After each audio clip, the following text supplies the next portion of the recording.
Selamat datang di The Deep Dive. Hari ini kita akan bongkar tumpukan materi yang Anda kirimkan soal kebijakan baru aparatur sipil negara atau ASN. Langsung saja ya, sumber Anda ini membukanya dengan pertanyaan yang lumayan menusuk. Apa negara kita ini sedang main The Hunger Games dengan nasib pegawainya sendiri? Hah, itu metafora yang kuat sekali, tapi relevan. Ini kan merujuk pada rencana munculnya kasta baru dalam birokrasi kita. Betul. Ada PNS, ada PPPK penuh waktu, dan nah ini yang terbaru, PPPK paruh waktu. Benar. Dan misi kita di Deep Dive kali ini adalah membedah argumen utama dari sumber ini. Kenapa sih kebijakan ini sampai disebut stratifikasi ketidakadilan yang dilembagakan? Dan kenapa klaim klasik soal tidak ada anggaran itu dianggap cuma mitos? Apa yang menarik di sini ya, itu bagaimana catatan Anda membedahnya dari 3 pisau analisis sekaligus. 3 ya?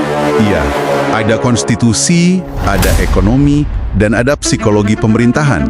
Jadi ini bukan sekedar soal slip gaji, tapi ini menyentuh fondasi cara negara kita bekerja. Oke, mari kita mulai dari fondasinya kalau begitu. Sumber ini langsung menunjuk ke kitab paling sakti di Republik ini, UUD 1945. Tapi, bukankah itu kadang terdengar terlalu idealis? Gimana caranya pasal-pasal itu bisa relevan dengan kebijakan teknis seperti ini? Nah, justru di situ letak masalahnya. Penulisnya menyorot 2 pasal kunci. Pertama, pasal 27 ayat 2, itu tentang hak atas pekerjaan dan penghidupan yang layak. Oke, layak. Kedua, pasal 28D ayat 2. Ini tentang hak mendapat imbalan yang adil dan layak. Kata kuncinya diulang terus ya, adil dan layak. Tepat. Jadi pertanyaan kritis yang diajukan di sini adalah, apakah gaji paruh waktu yang mungkin ya jauh di bawah standar hidup layak untuk pekerjaan pelayanan publik yang sama-sama vital Bisa disebut adil dan layak.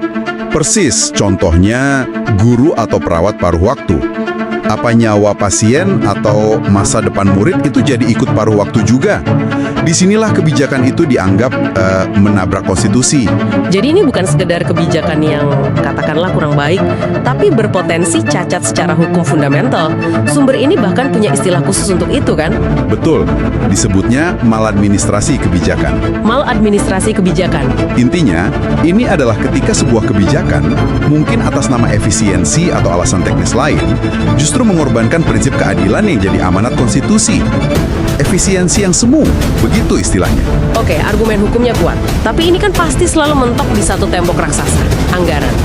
Narasi yang selalu kita dengar adalah, idealnya begitu, tapi uangnya dari mana? Gimana sumber ini menjawab itu? Nah, disinilah bagian paling menariknya. Sumber ini bilang bahwa ruang fiskal atau fiscal space itu bukan takdir. Bukan takdir maksudnya? Itu adalah produk dari pilihan politik. Jadi, masalahnya bukan ada atau enggak uangnya. Tapi lebih ke mau atau enggak uang itu diprioritaskan untuk ini. Sebentar. Mengatakan uangnya ada itu kan gampang. Tapi kita bicara triliunan rupiah untuk gaji ASN se-Indonesia. Apa sumber ini benar-benar merinci dari mana uang itu bisa didapat? Atau ini cuma, ya, asumsi idealis saja? Pertanyaan bagus. Dan sumber ini menunjuk hidung, langsung ke pos-pos inefisiensi. Contohnya? Contoh paling gampang, belanja barang dan jasa yang boros, rapat-rapat di hotel mewah, perjalanan dinas yang minim output konkret, atau ya pengadaan barang yang tidak esensial. Penulisnya berargumen, kalau kebocoran dan inefisiensi ini ditambal, ruang fiskal itu akan terbuka lebar. Dan ada argumen sebaliknya juga kan? Maksud saya, bahwa menggaji ASN dengan layak itu justru bagus untuk ekonomi. Tepat sekali, ini soal multiplier effect, efek berganda. Oke. Bayangkan seorang tenaga kesehatan PPPK di daerah terpencil. Kalau gajinya layak, dia kan bisa belanja lebih banyak di warung sebelah, servis motor di bengkel lokal, atau menyekolahkan anaknya di sana. Jadi uangnya berputar di situ ya? Betul, uang itu tidak hilang, tapi berputar dan menghidupkan ekonomi desa.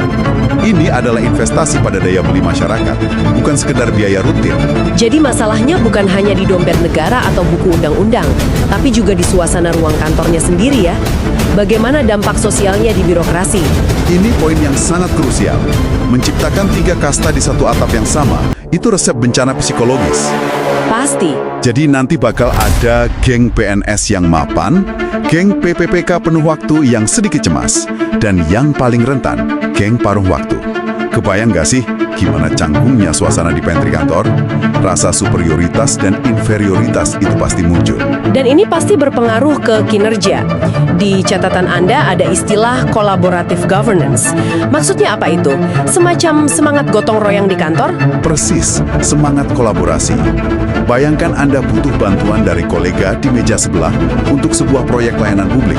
Tapi Anda tahu, dia digaji jauh lebih rendah dan mungkin sedang stres mikirin cicilan atau cari kerjaan sampingan. Kolaborasi yang tulus jadi sulit ya?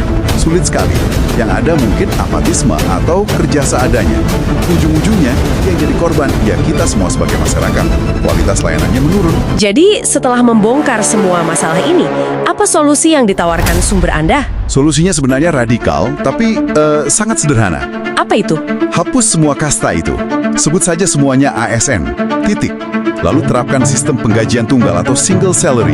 Murni berbasis kinerja, beban kerja, dan risiko pekerjaan. Bukan lagi berdasarkan status kepegawaian yang kaku. Betul, dan ditekankan sekali lagi, fiskal negara itu mampu. Mampu jika prioritasnya benar dan kebocoran ditambal. Ini bukan soal angka, tapi soal keadilan sosial yang harus dibayar. Deep dive kita selesai. Ini meninggalkan satu pertanyaan besar untuk Anda renungkan. Sumber ini menunjukkan bagaimana alasan efisiensi anggaran bisa menjadi pembenaran untuk kebijakan yang berpotensi sangat tidak adil.